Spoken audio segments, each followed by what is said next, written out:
just now exactly 2 weeks out from a tonsillectomy, so I'm still like a little strained in my voice, so I'm going to use this microphone, so I hope the audio is okay for you. Can you guys online, is this okay, or is it echoey and weird? It's okay. All right, thanks, Brian. All right, so as Megan introduced, and as you already know from the emails, this month I wanted to take the opportunity to talk a little bit about retreat. And the reason for that is, as we move into the winter months, this may not be the case for everyone. Sometimes here in Montana, people just are just waiting for winter so they can get out on the ski slopes or run off to the mountains. But for a lot of people, it is a time of a little bit less activity and maybe a little bit of vacation time around the holidays where people could, potentially take a little more time to dedicate to their practice. So it seems like an appropriate season for the discussion of retreat. And so I want to start with a little bit of an outline of a few of the main points that I want to talk about tonight. One is, what do we mean when we say retreat? What are some qualities of what we might call a retreat? And then what kinds of retreats could we explore within the general idea of retreats? And then to have success in those retreats, what kinds of conditions do we need to bring together? That can involve, having everything set up, having a good schedule. There are many kind of factors. We'll get into that. And then additionally, kind of some advice about how to do a retreat, but also kind of how to prepare for a retreat, and then how to step back out of the retreat back into your life, which is an important topic as well. So we'll come back around now just to talk a little bit about what the word retreat means in the first place. So I think everyone just has their own kind of understanding of what that means, but there is a more traditional way of talking about retreat. And in that sense, the word, and I'm going to be speaking from the Tibetan tradition because that's where my background and training is. The word that we often are translating as retreat in English in the Tibetan is this word tsam. And tsam means a boundary. And so what that means, that can mean a lot of things, but in a very traditional retreat, it means that there is from one level, a physical boundary. Like, I'm not going to go outside of this space for this amount of time. What that could also mean in a more strict retreat is that no one else is going to come inside that boundary for that amount of time. So if one were to make quite a strict retreat, and let's say you wanted to spend, we'll talk about different kinds of retreats later, but let's just say you wanted to spend a weekend in retreat, you might, even if you're just doing it from your house, you might have everything prepared so that you don't need to leave your house, and you let other people know that you're going to be in retreat, and to give you some space so that they don't just show up at your door when you're trying to do your retreat, something like that. In some other retreats, that could be like a literal, physical place. You go to another place, and then once you go into that place, there can even be a full-on ritual of setting the boundary and all of that, but for most people who are doing a more casual weekend retreat or week-long retreat, that's not necessary. But for example, in the Tibetan tradition, we do have something called 3-year retreat, and we're currently building a center for that at the Namchak Retreat Ranch, where people will go into long-term retreat, spending 3 years in this kind of boundary that I'm speaking of. And in that, there will be a strict boundary, like a physical boundary, like a place that all the participants know, okay, from this point onward, I'm not going to step outside of that boundary unless there's an emergency. Obviously, people can have exceptions if they need to go to a doctor or something like that, but that they're going to maintain that boundary and not step out of that. And prior to going into the retreat, there's also a list of people who are allowed to come inside that boundary. And so that can be the different teachers who are facilitating the retreat. That could be support staff who are delivering food, or even doctors or maintenance people who might need to fix a toilet or, fix a water pipe or whatever might happen. All kinds of things can happen to a building in 3 years. So there is kind of a list of people who are inside the boundary and then people who are allowed to come inside the boundary. And the purpose of this, you may think, oh, what is all this strict boundary all about? So the kind of inner boundary we could speak of, so that's the outer boundary. The inner boundary is that by having this outer boundary, we create a boundary for ourselves to be able to keep our focus in on the practice so that we're not allowing our thoughts and our daydreams and so forth to go off back into society or back into more mundane things, that we are able to keep our attention and our energy on the practice that we're dedicating ourselves to with the time that we're taking for that retreat.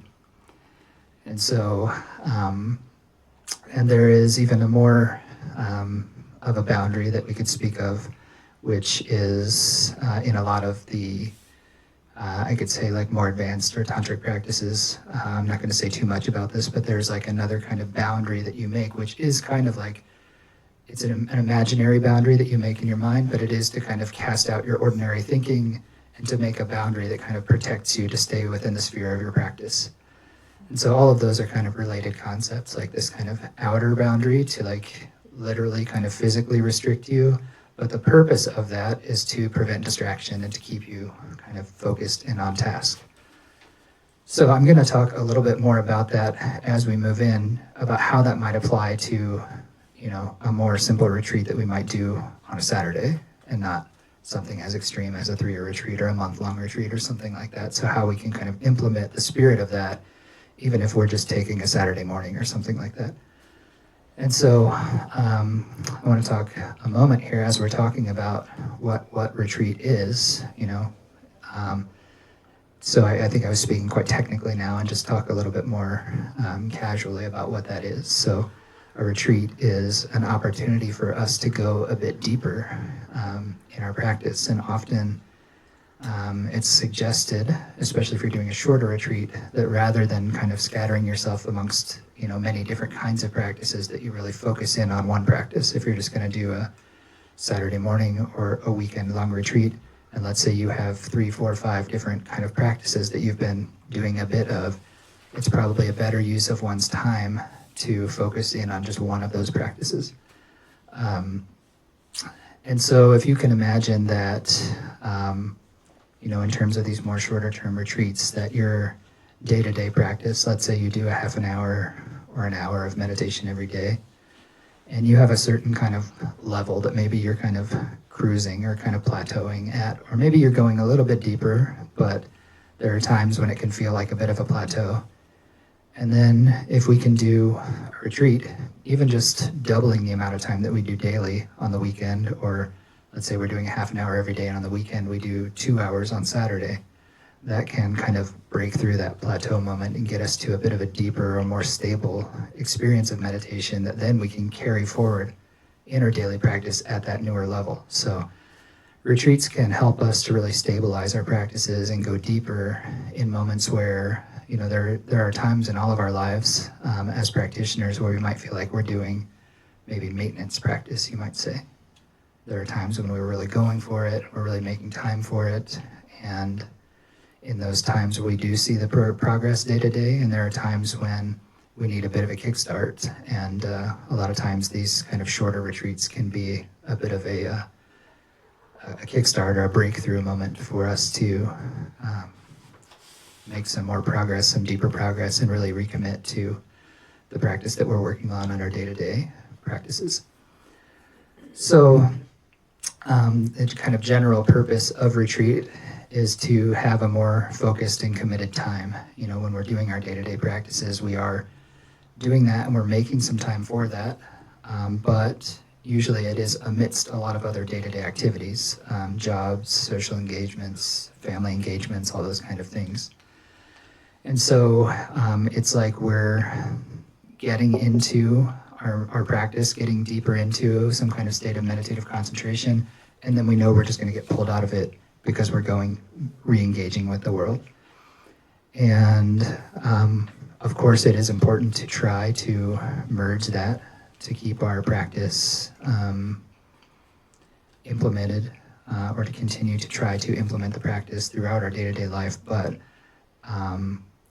There's only so deep we can go if we're practicing like on the cushion an hour a day, but spending the other 15 hours of our waking life more or less in a state of outward engagement. We're constantly engaging with external objects, or our minds are thinking about plans for the future,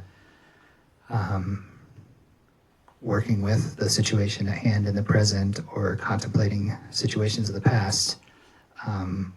It's harder to build more of a force of the meditative practice or the meditative concentration when it's so interrupted, meaning that we have maybe an hour of very focused practice and then 14, 15 hours of the day that even if we're trying to sustain the practice throughout the day, it's not at as intense or concentrated of a level.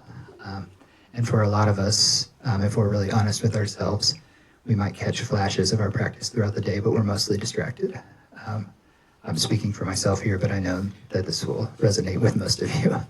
I mean, we do try, and there is still a lot of distraction.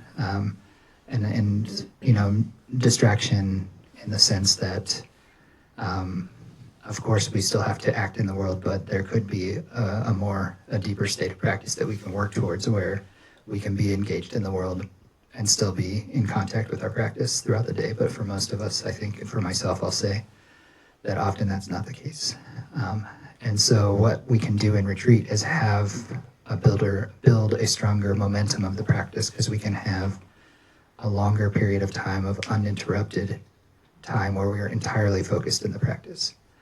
And that doesn't necessarily mean that a retreat has to be sitting on the cushion for the entire day for 12 hours or 16 hours or something like that. It will look that way for some practitioners, but that's something to build to and not something to expect of yourself from the first time you do a retreat. So, a more simple retreat could be something like I was saying before, like if you're doing half an hour or an hour of practice a day, that every Saturday or every Sunday or once a month maybe, you do 2, 3, 4 hours on a Saturday morning, something like that.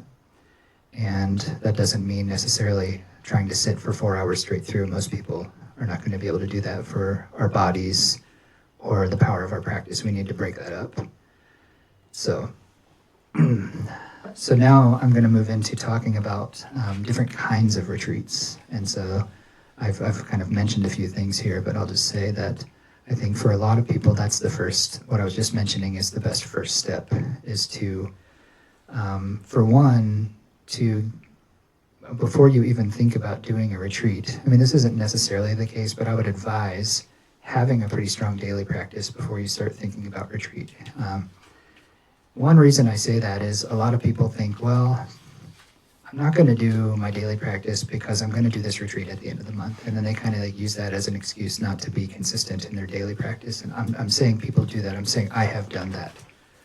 I'm not trying to push this off on other people. Other people do this, but I'm so great. No, I have absolutely done that. Especially when I know a retreat's coming. I know I'm doing a week-long retreat at the end of the month or something like that. And what is really, really important in this context of retreat is also that it's not an excuse to not have a strong daily practice, because a strong daily practice is going to be the cornerstone of anyone's practice. The retreat, I would say, from one perspective, is to strengthen the daily practice. And so the daily practice is what keeps us anchored and keeps us able to be in contact with that spirit of our practice in our day-to-day life when we're in the midst of distraction and activity and all of that. And it's pretty optimistic, hopeful thinking to think that if I do a retreat for, a few days a week, or a few days per month, that the strength of that is going to be able to help me stay in contact with my practice throughout my other 27 days of the month. That's a very hopeful thinking. So I think that the first step, like I said before, is to establish a strong daily practice. And when I say strong, I really just mean consistent. And the time of that, excuse me.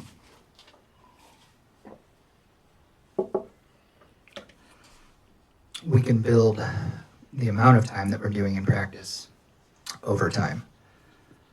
And, if you're someone who's practicing very inconsistently, but trying to do an hour or even more when you do it, I would suggest taking a step back from trying to do that more extreme amount of time and go back to doing 10 or 15 minutes a day, and then build up from there to where your 10 or 15 minutes a day is a half an hour a day. And from that to even an hour a day or even more, depending on what your level of interest, what your level of capacity is. And then once you're at that level of doing a pretty good consistent daily practice of 15 minutes to an hour a day or even more, then this is a time when we can really step into and maybe even have the capacity or the skill set to make the most out of a retreat. I would venture to say that for most of us, if we're not already having a fairly strong, consistent daily practice, that if we try to do a retreat, it's probably just going to be a lot of obstacles in terms of fighting with our mind. So it does require a bit of resilience and a bit of experience with meditation to try to sit for longer periods of time. And I'm also all for crashing into it. I'm saying all this at the cautious air. I'm also all for the person who's never meditated before, who throws themselves in a 10-day Goenka Vipassana retreat and kind of loses their mind, but has a good experience of finally seeing their own mind really raw. I don't think that's necessarily the best, not necessarily the best thing, but I know a lot of people who have had really good experiences by doing such things, so I'm not opposed to it. I'm going to speak from a more gradualist perspective about how I think we could build a really consistent and sustainable practice. But also, if you're feeling really inspired and you see a hardcore 7-day, 12-hour a day of meditation Zen retreat or something like that, give it a shot if you think you could do it. I did some of those things in my early journey, and they were beyond what I thought I could do, and I pushed through, and it was hard, and I felt like I was fighting with my mind half the time, but I also had a good experience of it. So let's step back away from that. I was just kind of being silly, but I do actually, I don't discourage people from doing such things. I think it can be very productive for some people, even if it is productive in the sense of just realizing how unstable your mind is in the first place. I think it can bring a bit of a reality check. And so now let's say that you want to do that, your first 3-4 hour retreat on a Saturday or Sunday morning or something like that. What should you do? One crucial thing in our tradition that is talked about again and again and again is short sessions, but many sessions. And what that means is that it's until you have built up the power to sit for an hour straight, don't even try. You could sit for an hour straight, but within that hour, break it up into 10 or 15 minute small pieces. So do, within an hour, do 10 minutes, take a minute or two, pause just to take some deep breathing and relax your body and mind, and then do another 10 minutes.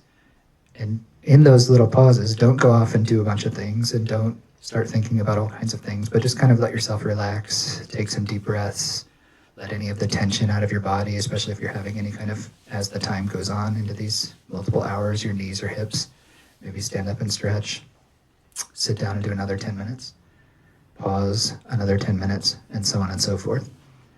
And as 10 minutes becomes kind of easy, and when I say easy, I mean that you're not getting fully caught up in your distraction, like so much that you forgot you were meditating. This is what I would say is the measure of what I mean by distraction, not just little thoughts here and there, but you get so caught up in the thought that you forgot that you were meditating. Once you get to the point where 10 minutes feels fairly easy in that you're not falling into that level of distraction very much or at all, then you can extend those sub-periods of 10 minutes to be 15 or 20 minutes or something like that. And then still, after that 15 or 20 minutes, take the short pause, relax your body and mind, and then go again. And then maybe every hour or so, if you're already very well trained in your body, by all means, go ahead and try and sit for 2 hours or more straight through. But for a lot of people, your body is going to be a distraction. And your physical limitations in terms of knee and back pain or hip pain or something like that are going to become issues when you try to sit for longer periods, especially when it's radically longer, maybe double, triple longer than you're used to. So in that instance as well, then after an hour or so, get up, walk around, do a little stretching. Also have multiple seating options. So rather than only sitting in your normal cushion, if you sit on the floor, or your normal chair position, maybe have an alternative sitting position and experiment with some different seating positions too. Like even if you're used to sitting on a cushion and sitting cross-legged, there are alternative ways to sit. And so try to experiment with having some alternative sitting positions, having a comfortable chair, to be able to mix up your posture. Other things that you can do in a retreat, which are not specifically just meditation, but are still going to make it a good use of your time, is reading Dharma books. Specifically, in retreats, it's often not recommended that you read really challenging technical philosophy, because it depends, but if you're doing a meditation which is more spacious, calm abiding, vipassana, shamatha vipassana, that kind of meditation, then sometimes reading really challenging philosophy can just start triggering a lot of thinking. So that in your session now you start thinking about that philosophy, or you might feel it might even build some kind of anxiety if it's a challenging topic that you're not able to understand by reading it. And then those thoughts start stirring in your mind, and then you try to sit down for your next meditation session and you're caught up in thinking. So a couple techniques are, for one, something that is very commonly suggested that people read when they're in retreats are biographies of past masters. And in the follow-up email, there will be some links to some biographies that I recommend. Another thing that you can do, which is quite commonly done in retreats, is recite texts. Don't read them trying to understand them and sit pining over each and every little piece of philosophy and meaning, but just recite it out loud. For example, a sutra like the Heart Sutra, or a text like the Way of the Bodhisattva from Shantideva, and just read it out loud. Just kind of chant it and use that as a practice, just to recite the words. So many teachers, Ken Rinpoche has me do this in my own retreats with certain texts. He'll say just read 3 chapters per day out loud in your breaks, that kind of thing. And when I'm doing that, I'm not sitting around slowly going over every word trying to understand. I'm just reading it, just chanting it and letting that kind of sink in, and that does its own thing. That has its own kind of effect, and doesn't maybe engage the thinking mind in the same way that it would if I were trying to understand each and every word of a more analytic type of philosophy text.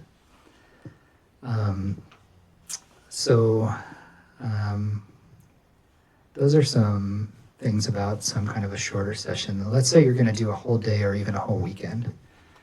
In this, now we need to start thinking about food.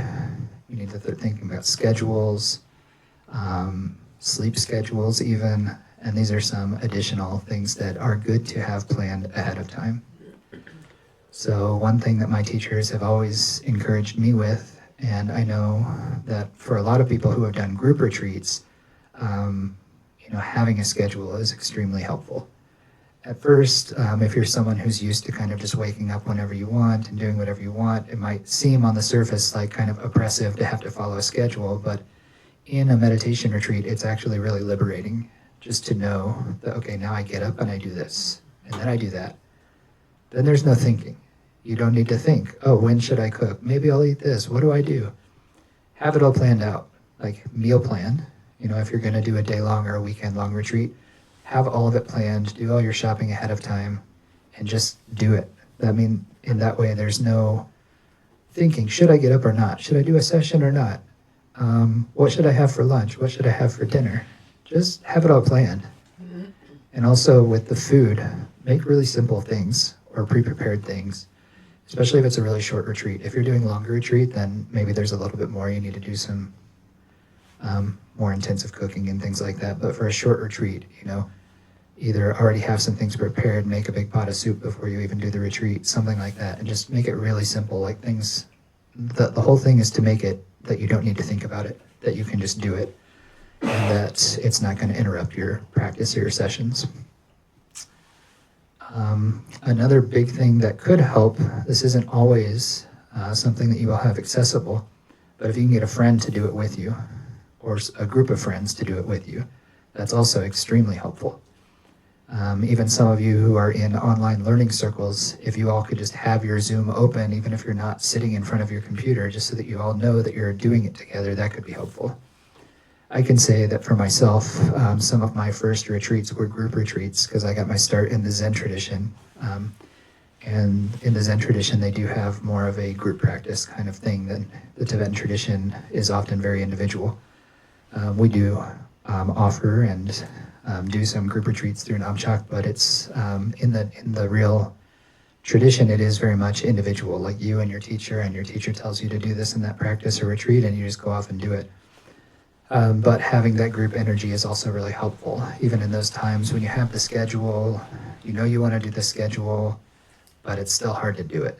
But if you have another person, it's really easy to do it together.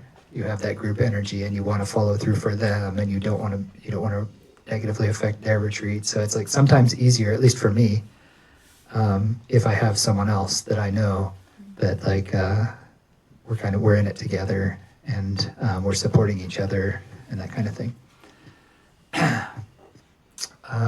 Another thing is when you're eating in a retreat, it's better to eat lighter foods. I don't remember the exact amount, but there's even some teachings from the Buddha that say about eating, like fill your stomach half full with water or something like that. And anyway, the idea is, I don't remember the exact amount, but the idea is just to eat lighter meals, because eating heavy meals will make you sleepy in your practice sessions. And also especially with dinner, also not to eat a super heavy dinner. It'll make you possibly disturb the sleep, but also make you a little bit groggier in the morning. Another thing, if you're doing full day retreats, is it's traditional in the Tibetan tradition to do either 4 or 6 sessions. So if you were doing 4 sessions, you would break up, maybe do 4 2-hour chunks or something like that. There's still quite a few hours left in the day other than that. And in those hours, you could do some reading, you can take a nap, you can go for a walk, you can do some yoga. It's often really good to do something with your body. In some of the more hardcore retreats, then those are 4 3-hour sessions. But for people who are first stepping into this, I would probably recommend starting with a half day of maybe 2 2-hour sessions, or even just a 2-hour session. And then once you're good with 2 2-hour sessions, go for full day, like 4 2-hour sessions or something like that. And then once you're good with the 4 2-hour sessions, then slowly, eventually, you could go into 4 3-hour sessions, but don't try to rush to it. So these are some kind of just general scheduling, I guess, tips for a more casual weekend retreat or single day or half day retreat, something like that. And I want to talk a little bit more now about other kinds of retreats. So, and what I mean by that, and it really is just a matter of time, but that people will do a weekend retreat. You could do a 5-day retreat, and we have a student in our shamatha course right now who did a 5-day retreat. He just went by himself and went camping. And he went out, and on the first day he did an hour of practice, and the rest of the day he just read and went for hikes. And then on the second day he did 2 hours of practice, the third day he did 3, the fourth day he did 4, and the fifth day he did 5. It's not necessarily a schedule that I would recommend, but it worked out well for him, and I was really proud of him that he did it. I was really excited for him, really happy for him. So, you can make it your own. You don't have to follow everything that I'm saying. I'm just, some of the points that I say are from my own experience. Some are passed down through a tradition of many thousands of people who have done retreats and found these kind of things to be helpful and supportive. Then it's quite common for people to go into retreat for an entire month. There are certain prescribed retreats in the Tibetan tradition, which are called the 100-day retreat. And then, like I said before, there is, the full-on 3-year retreat. And for those of you that may actually think you want to do that, there probably will be a 3-year retreat starting here in Montana in the spring of 2027. That is not something that someone who has not already done a significant amount of other retreats and other practices would ever be admitted to. There will be like kind of a screening process of sorts for that, but those kind of opportunities, everything from a weekend retreat on to a 3-year retreat are things that we will be facilitating here at Nupchak. So all kinds of opportunities will be available as you progress if you choose to take them. So now I want to talk a bit about other conditions that can help bring about a successful retreat. So I already mentioned the schedule and, just touched on food. I don't really want to get too much in the rabbit hole about food, but just having a plan is the main thing around food, so they don't need to think about it. But one thing that Ken Rinpoche emphasizes, every time people ask for advice about a retreat, is just be really clear in your motivation. And the motivation from a traditional Buddhist perspective is the quest for enlightenment, the attitude of bodhicitta, wishing to free yourself and all beings from suffering and attain the state of enlightenment. And if you can kind of have that sense of this boundary and bring that as your motivation, then you can really develop that, said that whatever you do with that attitude is going to be powerfully virtuous and work towards your freedom. And having the space to really focus in on that, really contribute, like I was saying before, how we do try to bring that attitude in our day-to-day practice, but then it's hard to build the momentum of that when we're spending 1 hour on the cushion and 23 hours, or 15 hours of our waking day, mostly in distraction. So when we can really constantly engage that motivation and constantly engage ourselves in these practices, then we can really make some serious spiritual momentum in these retreats.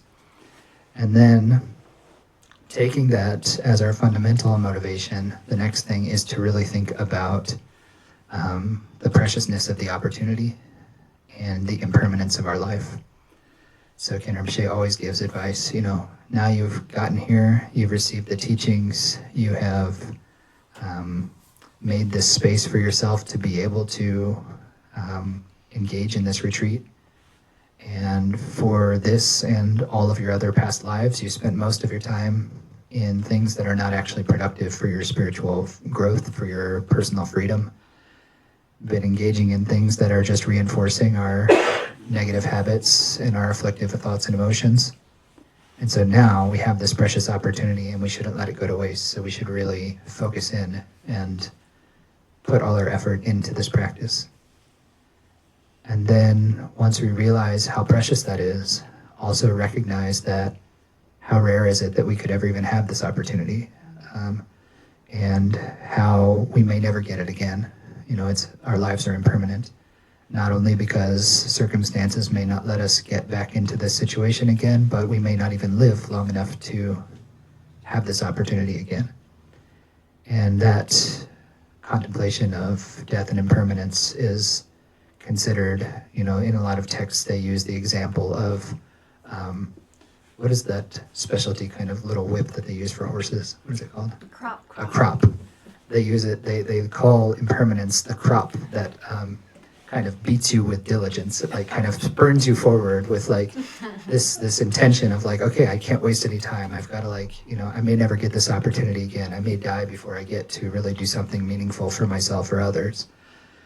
So contemplating impermanence and our own situation is crucial in that. So when we think about impermanence, it's important to think about not only the impermanence of the opportunity, but that death is certain, but that the time and circumstances of death are uncertain. So everyone will die. That's a guarantee. Anyone that's born will die. And we often think, oh, I'm in good health, I have a good job, whatever. I'll probably live till I'm 70 or 80 or whatever we tell ourselves. There's absolutely no certainty. Tomorrow we could find out we have cancer, we could get hit by a bus, any number of things could happen that either completely change our circumstances, that we're not able to engage in the practices the same way, or that we even lose our lives.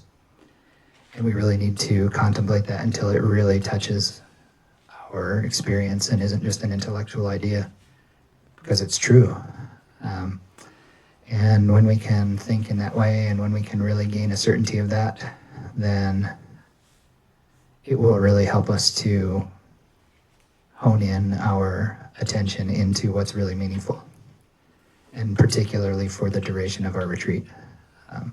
That we can, it's one thing to make a decision, okay, I'm going to go into this boundary, I'm going to take this time, and to think it's better for me to use that time and not think about other things. That's kind of like imposing a bit of an artificial idea that I shouldn't do things and that I should use my time.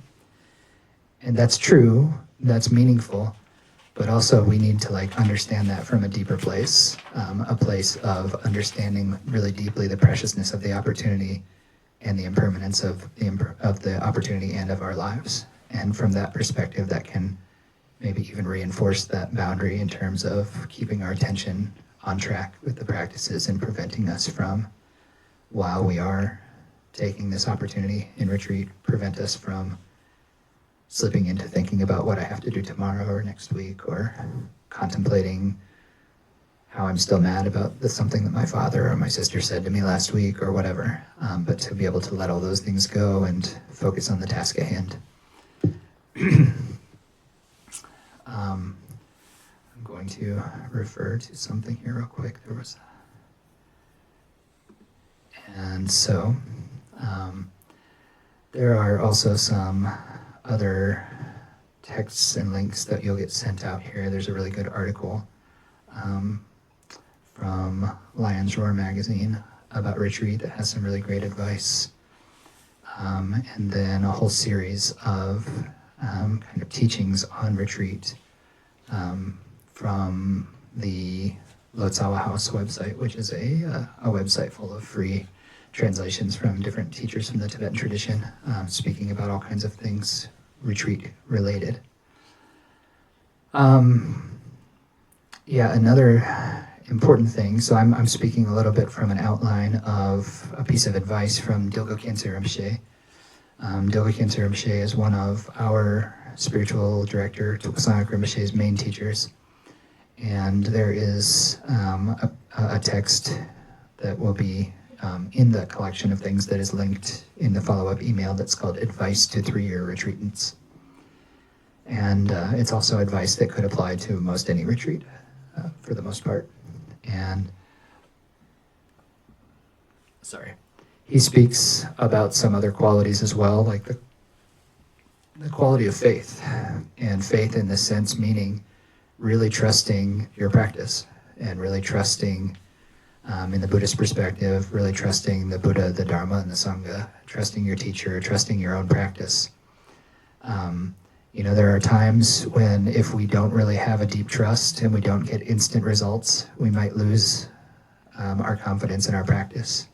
Oh man, I've been practicing for 3 months or 6 months and I still get angry, or I still am short-tempered, or I'm still impatient, or whatever. I haven't had visions of rainbows and feelings of bliss or something like that. I don't know, whatever people expect to have from meditation there. And it's important to trust that it's not always such a quick payoff, and that things do take time, and that often,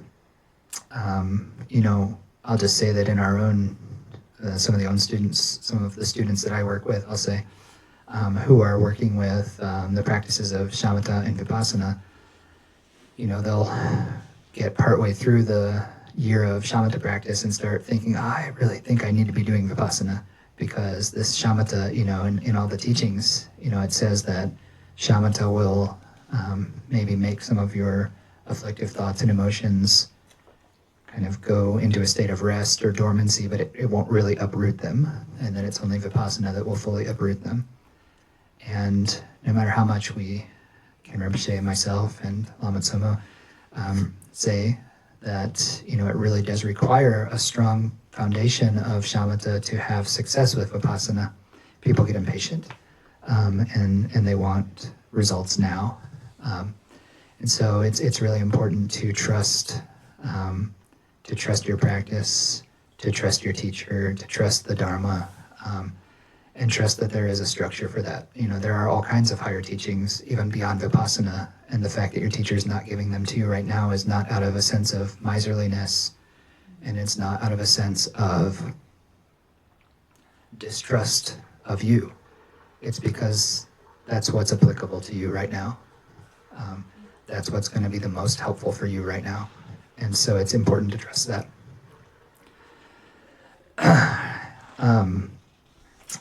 Then he goes on and talks about renunciation, which is really what I was talking about, that wish for liberation.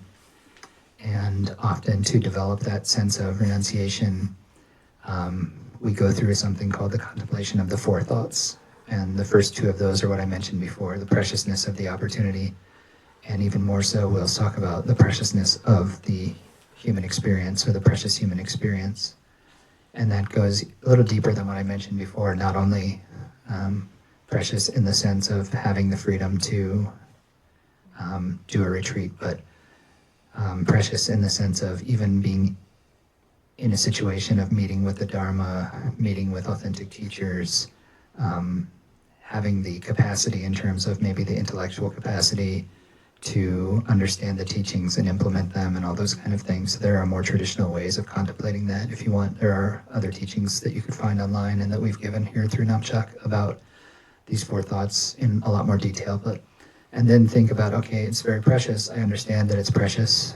I don't want to lose this precious opportunity. And then the second one is to think about death and impermanence. Okay, it's very precious, but it might not last. So I should use it. I should really take advantage of this situation while I have it. And then the next is the contemplations of karmic causes and results. So even if I, keep doing so-called good things and avoid doing bad things, according to the Buddhist principle of karma, that's still going to keep reinforcing a cycle of suffering. And there is a certain kind of transcendent state or transcendent quality that we have to seek, which will bring us beyond the state of what we call samsara, or a dualistic experience or a relativistic experience where everything is constantly changing. We will have experiences of more comfort, bliss, happiness, but they're not stable and they won't last. And we'll fall back into states of displeasure and discomfort, suffering. And we keep going up and down and up and down and up and down through this cycle. And according to the Buddhist perspective, we've been doing that for countless lifetimes. And so when we get our act together in a relativistic sense and we're behaving more in a relative sense, good or virtuous, then we experience more happiness on a relative level. But because that is still what we would call a conditioned experience of happiness and a relativistic experience of happiness, it will not last. And when the kind of merit, you could say, runs out for continuing to have that kind of experience, then we'll fall back down into states of discomfort. And according to Buddhism, there is a state that transcends this up and down, this cycle that we call samsara, and that is called liberation or Buddhahood on a higher level. And the fourth of these thoughts is the contemplation of the sufferings of samsara. So when we look at every state of samsara, it's easy when we think about, I don't want to be born as an insect or an animal, or if you believe in such things, I don't want to be born in hell, or I don't want to be born as like a hungry ghost or a spirit or something, an angry spirit. But for a lot of us, if we don't think about it on a more subtle level, then we may think, well, I just want to attain a higher status within this human experience. I want to be happy, I want to be rich, I want to find the perfect partner, I want to find the perfect house, I want to have the perfect car. And if we really examine that carefully, we find that even people who have attained all of those things still are not happy in any kind of stable and lasting way. There's no guarantee of happiness because of material success or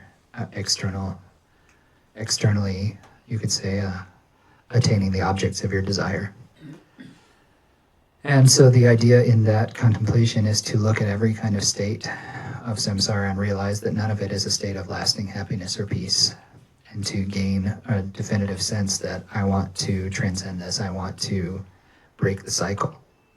And break the cycle doesn't mean become a zombie, and it doesn't mean die and become blank. It doesn't mean anything like that. It means that in our minds, we don't have to continue relating with things in the way that we have been, in a way that is emotionally charged and triggering us into states of joy and sorrow.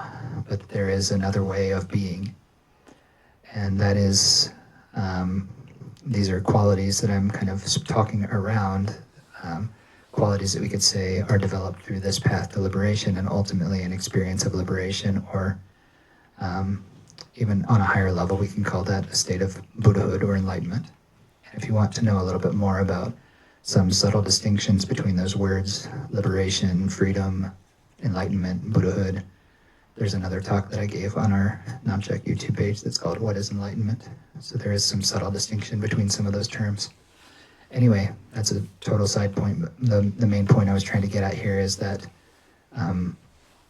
it's really important when you go into a retreat that retreat is settled in the attitude of renunciation, that you are not just doing the practice trying to gain a higher status, or, a lot of people, I won't say a lot of people, but some people, this is maybe more common in the traditional expression of Buddhism. They'll do long-term retreat and then come out and then just want to tell everyone about it. And it's not that you should never tell anyone you did anything, but there is a bit of secrecy. If you talk to people who are deeper in the tradition, they probably won't even tell you that they're going to do a retreat, and they might not even tell you that they ever did a retreat. If you really ask, or if they're their teacher, and sometimes like our teachers, like sometimes Ken Rinpoche will talk about some retreats that he did as a way of inspiring us, but it's not from a perspective of, look what I did, look how good I am, that kind of thing. And for some people, and for some teachers, they will specifically tell their students, do not tell anyone you're going to go into retreat, because it can create obstacles. I know other teachers who have told their students who even did 3-year retreat, one of their kind of commitments after doing the 3-year retreat is to promise to never tell anyone that they did a 3-year retreat. It really can become just another cause for worldly desire to be seen as a good person, or a good practitioner, or a good Buddhist, or inflating our egos and those kind of things. So I'm totally getting off track here, but the point was that, that if we are grounded in this sense of renunciation, then the practice that we do will become a cause of our liberation, and will not become a cause of just some kind of state of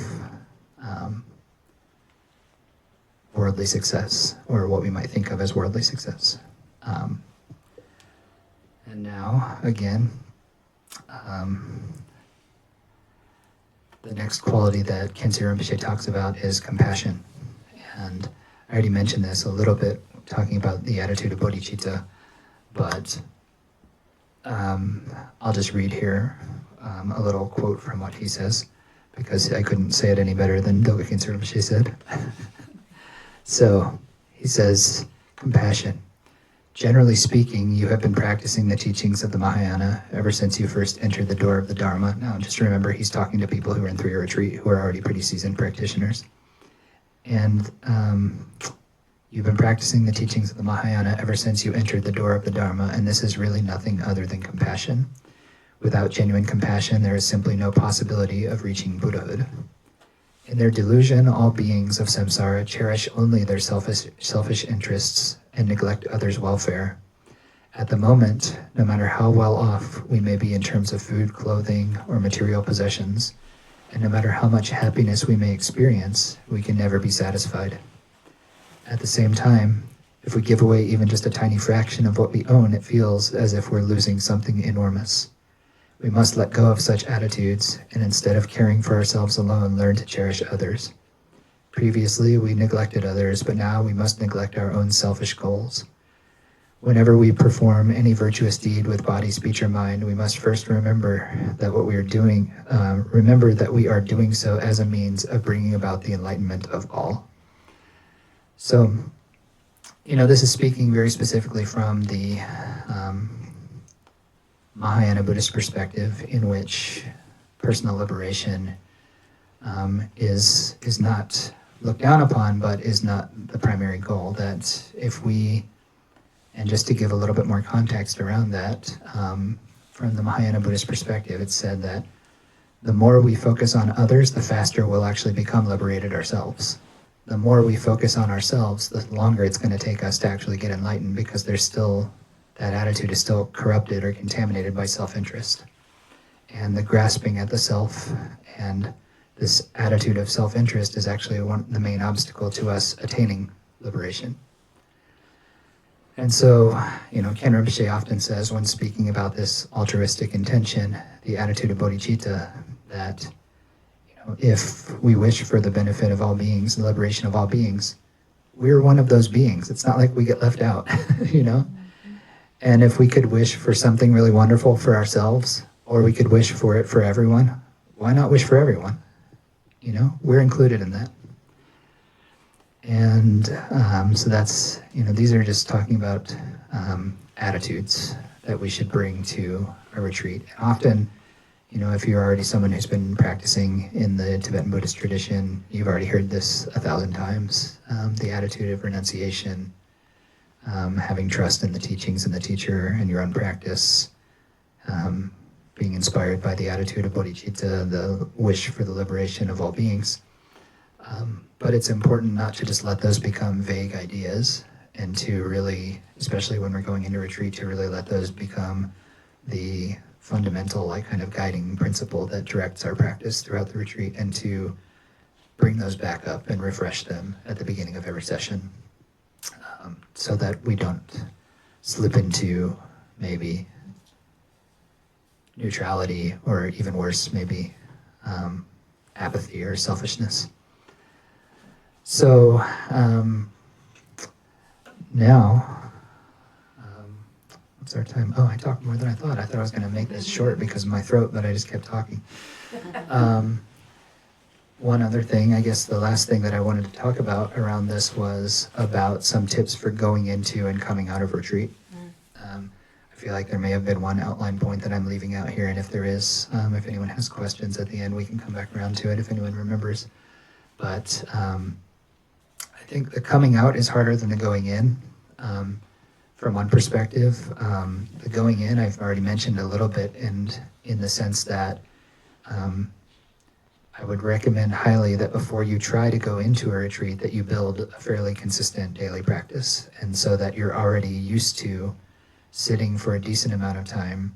You've already kind of gone through some of the initial maybe turbulence that you'll experience in your mind, and have already gained somewhat of a stability. It doesn't have to be really deep, significant, I can sit for 3 hours without moving kind of stability, but the kind of stability that you're not going to get disheartened when you have one bad session. This can happen, that if people have not had a little bit more experience, then they try to go to a retreat and they have one session where their mind just won't sit still and they're feeling energetically anxious, and they want to give up the whole thing. So it's important to have built enough experience to know that there are good sessions and there are bad sessions, and it's not always going to be great. And so I would just say that, and on the same, I'm just going to totally contradict myself right now, it's also a good experience to go and crash and burn, as long as you don't come out the other side wanting to give up. If you do have the fortitude to continue on, it can be a good experience. I don't want to say it's universally a good experience, but I think a lot of people have had those kind of experiences. They were like, okay, I spent the entire day in this retreat just fighting my mind, but maybe that gave me insight into my own mind. Maybe it gave me a little bit of a capacity to not have such high expectations of myself or whatever. So I don't want to say you have to have all of these qualities before you ever do a retreat and gatekeep or tell you that you can't do something. I want people to explore and try things out for themselves, for sure. I'm just, when I say the things that I'm saying about building a strong daily practice and kind of getting into a bit of stability to the point where you feel like a little bit more fortitude to move through more difficult times and difficult sessions and difficult energetic experiences, that you'll probably have more success in the retreat and more success on a relative level of maybe not just gaining the experience of my mind is crazy, but actually gaining qualities of deepening your practice and stability and so forth. So I guess that to piggyback on that, another thing that is an important part of going into retreat is not to have too high of expectations of yourself, and to just be realistic that there are good sessions and bad sessions and be prepared for that. This is a side point that should have come up in a previous point, but I'm just going to mention it. There are times, and I don't want to overstate this, but there are times when in a session, all you're doing is fighting yourself from falling asleep. And I don't want to like overstate this and like say that you should just sleep or whatever.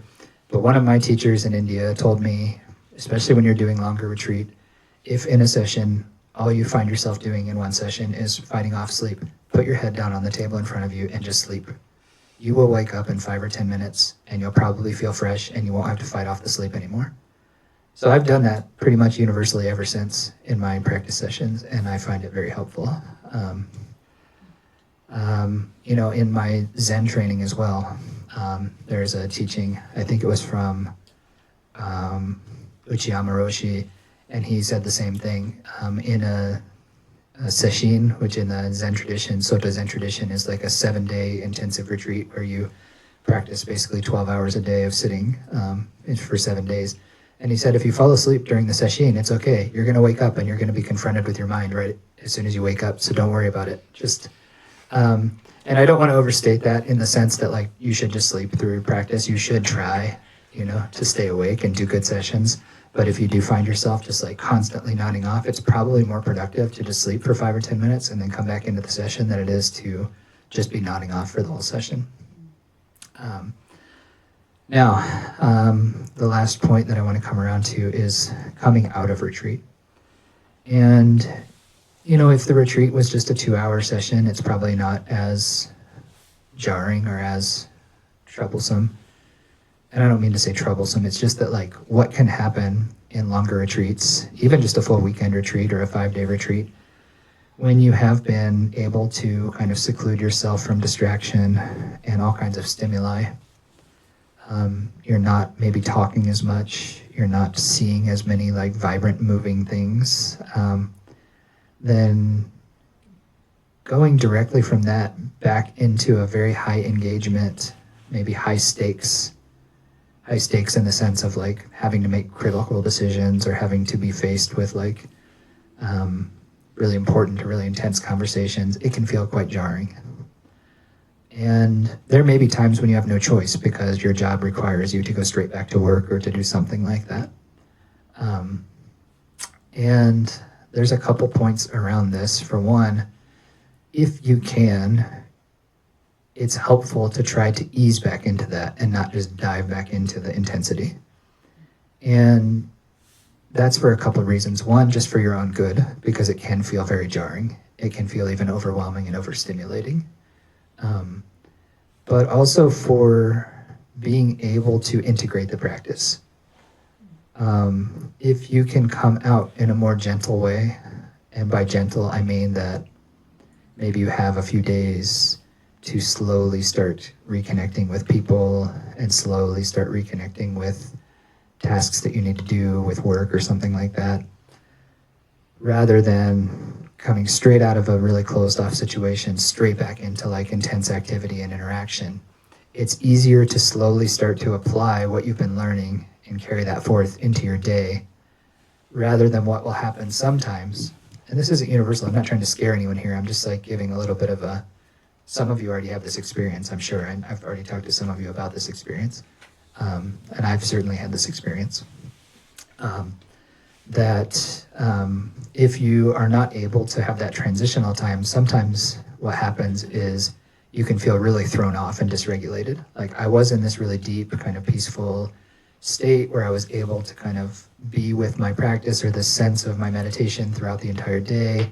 And now I'm just like really jarringly thrown out of that back into activity and back into engagement with external things, into my thoughts and all this kind of stuff. And that can be its own challenge if you're ready for it and if you can apply the teachings in that moment and try to continue. But it's better to, first of all, it's good just to know that this is a situation so that you don't freak out if it happens. Second, it's not as if you lose the momentum of the practice that you had, even if this happens. It can just feel more jarring. And there's maybe a bit of an opportunity there if you can go more gradually in to where the practice that you've been developing can be more directly implemented and carried forth into your day-to-day life. So, yeah, my point is that if you have the opportunity, or if you can intentionally create the opportunity, which is what I would suggest, try after a retreat, even just a deeper weekend retreat, and especially if you've done a longer retreat, like a week or a month or something like that, try to build into your schedule a bit of a reintegration period, even if it's just a couple days.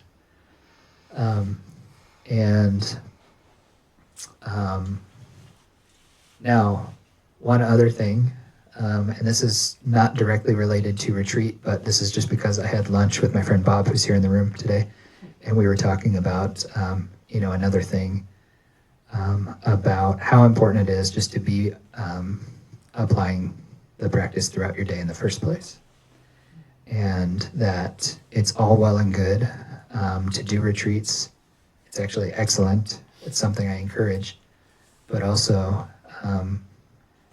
doing retreat shouldn't be a substitute for, having a good daily practice and trying to implement those teachings throughout your day. So those are the main points I wanted to talk about. I hope this is helpful. We're going